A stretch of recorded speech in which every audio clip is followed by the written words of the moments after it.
Good afternoon, everyone, and welcome to this session of the Government Operations and Fiscal Policy Committee. I am the chair, Councilmember Kate Stewart. I'm joined by Council Vice President Andrew Friedson and Councilmember Sidney Katz.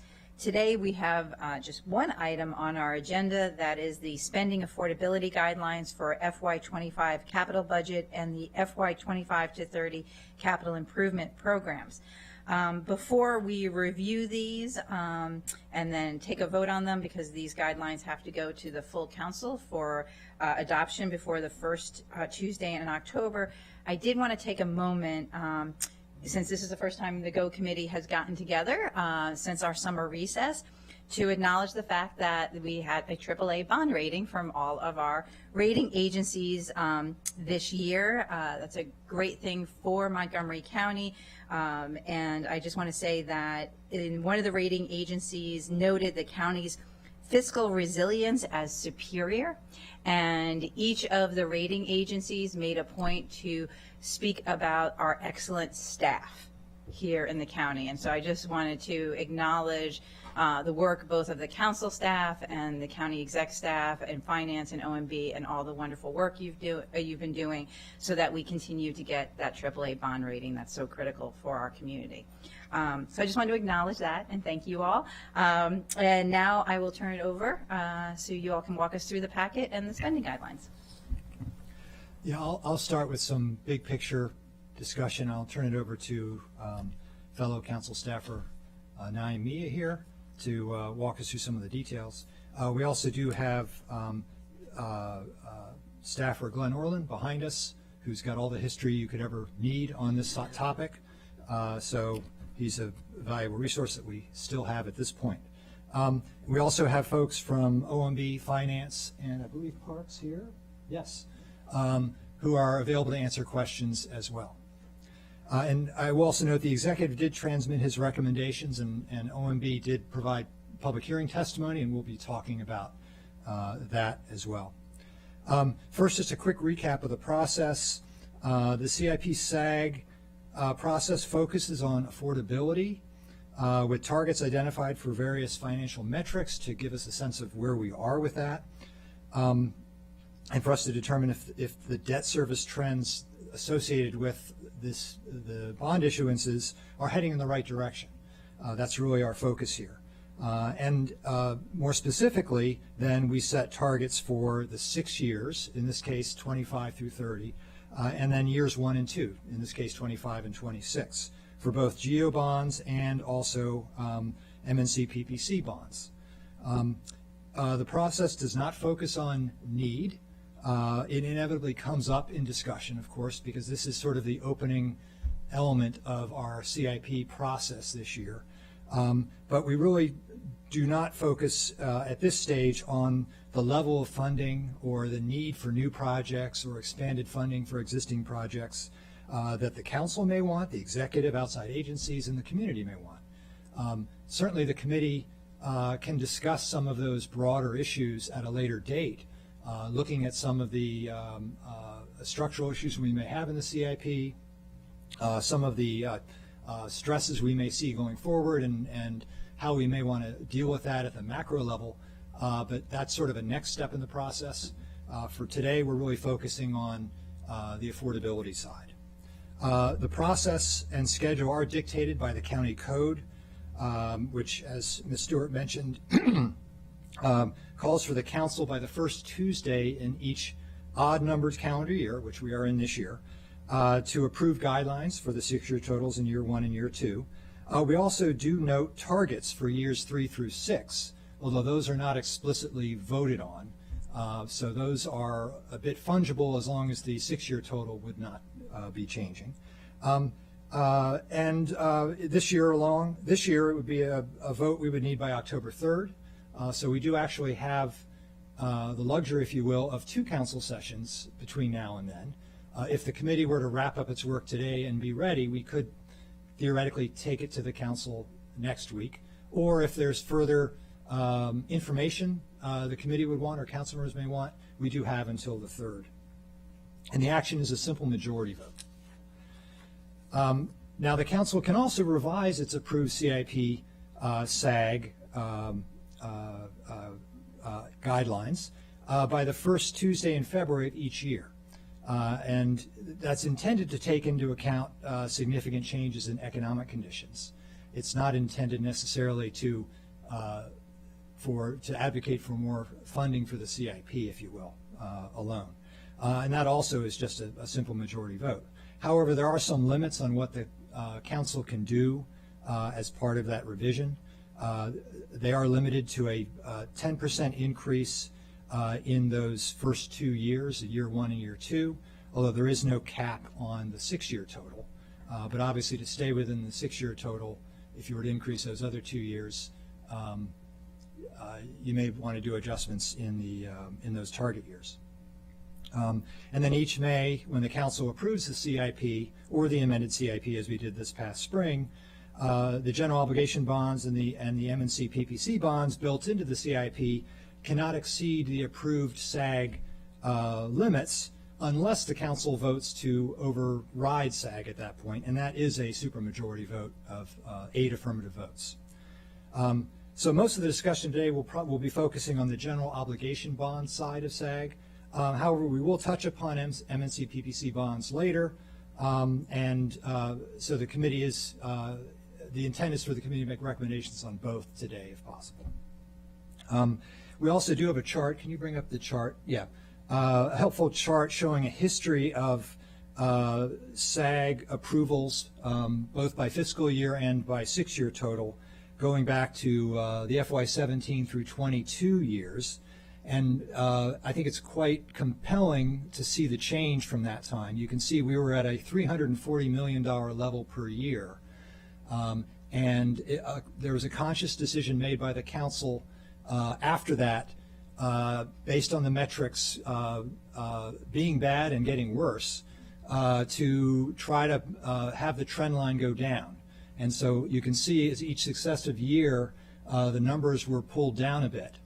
And the result of that is that the now looking out 6 years today, as we'll see in some other slides, those metrics are looking more favorable. They're going in the right direction. But it is, as Mr. Orland has mentioned in the past, it's an ocean liner. It takes time to change the direction. Whether you're going down, it takes time to change it to go back up. And if you're going up, it takes time to have it go down. So that's why I would caution to make large fluctuation changes based on a trend line that we're seeing going out 6 years of that's very marginal. So what I would suggest is we now move into some of the more specifics of the assumptions and the metrics, and then we'll get to the council staff recommendations, and then we can also have some broader discussion with committee members and with the agency staff that are here. Okay.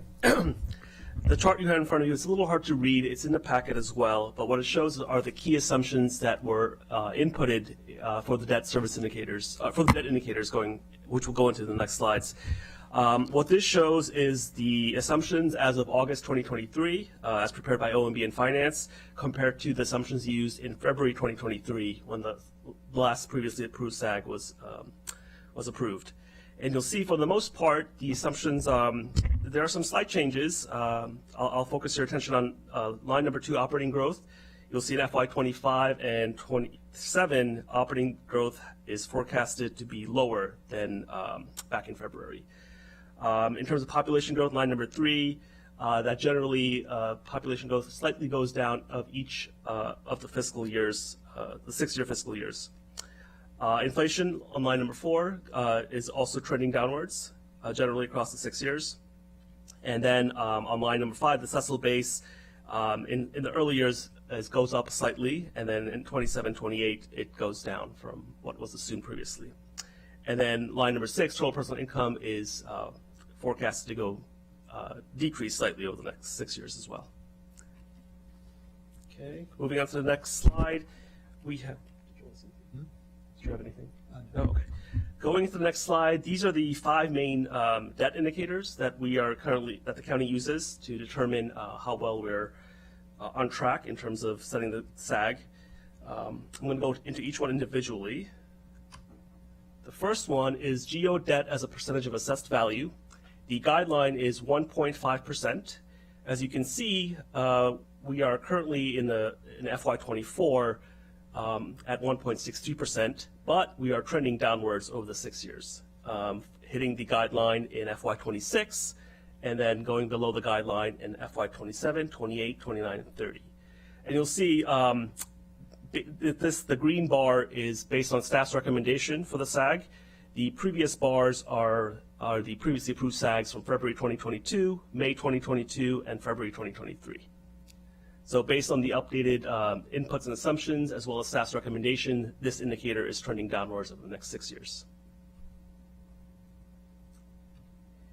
The second indicator is debt service, along with long-term leases and short-term leases, which have a debt service expenditure as well, as a percentage of operating budget revenues. Again, here the guideline is 10%. As you can see, we are currently exceeding that guideline. However, we are trending by the end of the 6 years downwards to about 10.96%. So even though we are exceeding the guidelines in all 6 years, we are trending downwards generally. The third indicator is real debt per capita. The guideline here is $2,400 per capita.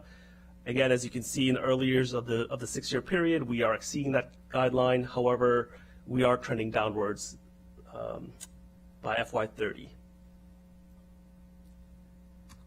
The fourth indicator is ratio of debt to total personal income. Here the guideline is 3.5%. Here we're actually below the guideline, which is good, and we are also trending downwards in this guideline as well.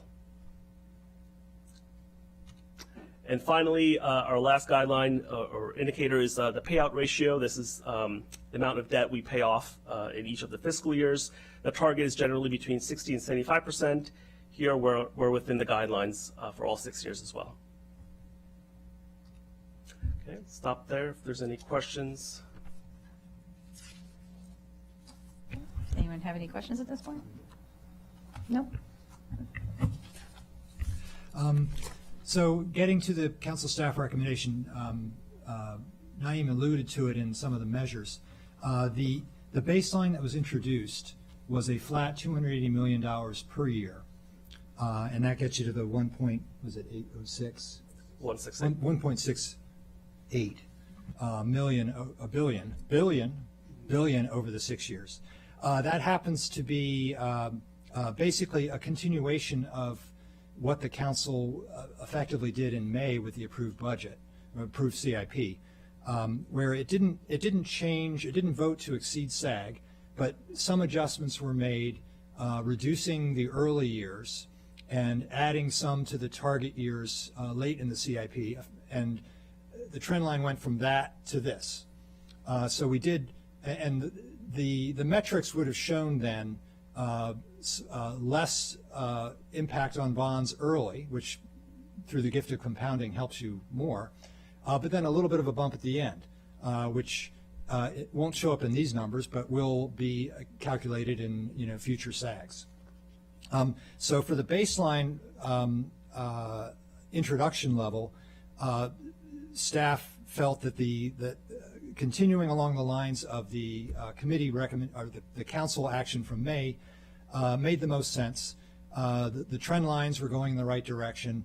There was no significant change in conditions from that we could identify from last May that would tell us to alter that at this time. Now, once again, that's just what was introduced. We did also get and once again, we're speaking all to GO bonds. We'll speak to park and planning bonds in a minute. The executive recommendation was to actually also do that, to stay at the $280 million level per year, and the 6 year total resulting from that. And that's what you heard in the public hearing testimony as well. Now, of course, this can be revisited in February if the council feels there's a significant change in conditions and wants to revisit that with some of the limitations I mentioned. But staff was comfortable with that 280 at this time. So we are consistent with what the executive recommended and what was introduced initially this time around. For the park and planning bonds, that was approved in May at a flat $8 million per year, $48 million over the 6 years. And once again, we didn't see a reason to change that. We did talk with park staff, and they have noted, in fact, they have a planning board meeting today. We're not expecting them to suggest any change to that either. So we felt comfortable staying with the $8 million for park and planning bonds.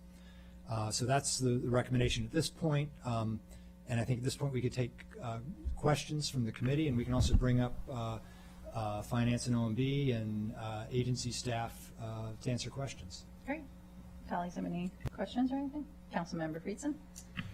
Thank you. I don't have any questions, just a brief comment. Number one, broad story here is the trend line is going in the right direction, that the decisions that have been made, not just by the prior council, really 2 councils ago, and the prior county executive that have been maintained over the last council have generally worked to get us more in compliance with our targets. Not exactly there in every category, but certainly moving in the right direction, and so I think that's a real positive. I don't think that's discussed enough.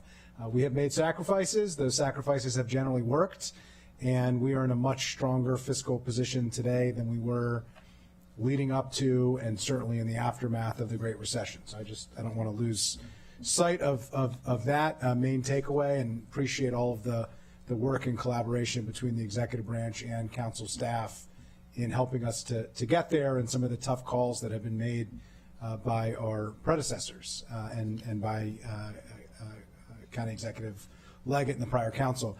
I did just want to note in the decision that we made last year that we are maintaining, which I do support and I think is the appropriate decision for all the reasons that have been shared, we need to be careful of doing that as a standard practice moving forward, because one of the challenges of doing that is if we continuously manipulate the numbers in certain years versus other years, it appears in that 6-year window as if we are maintaining and keeping the same numbers, but if it's causing us in out years beyond those 6 years to increase because we're adding to the out years, then it is changing the approach that we have generally taken here. So it didn't cost us last year. It's fine to have kind of right-sized the ship, so to speak, in this one particular case, because we were under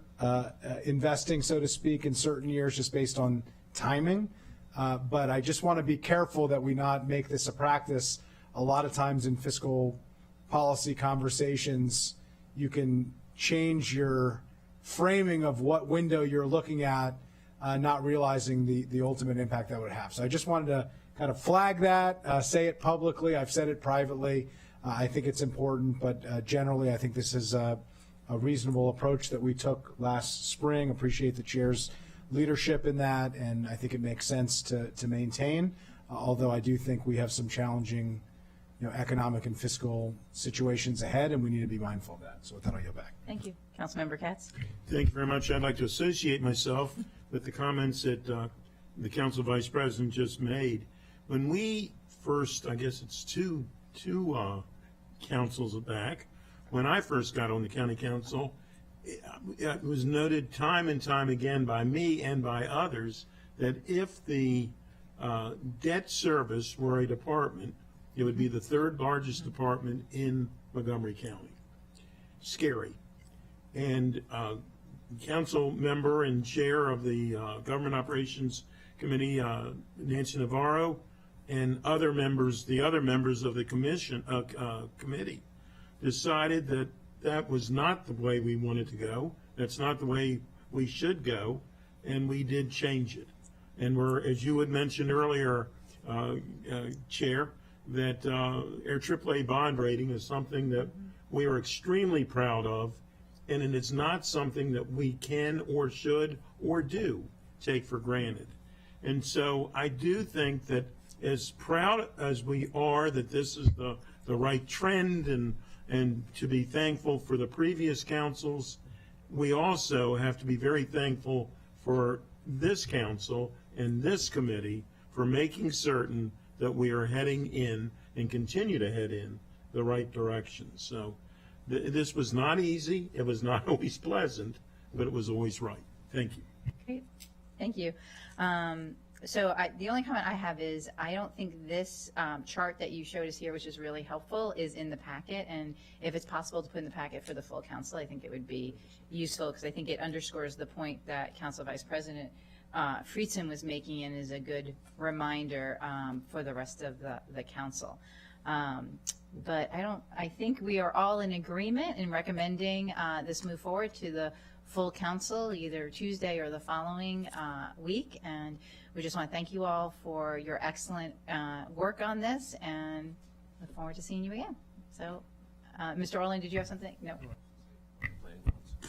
Yeah, the park and planning bonds as well, the recommendation, you were supportive of the staff recommendation on that of 8 million per Yes. year, 48 million over the 6 years. Yes.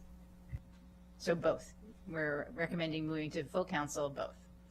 Stay the course. Yes. So the captain of the ship reminded you of that? Is that? Yeah. All right. Well, thank you all and have a good afternoon.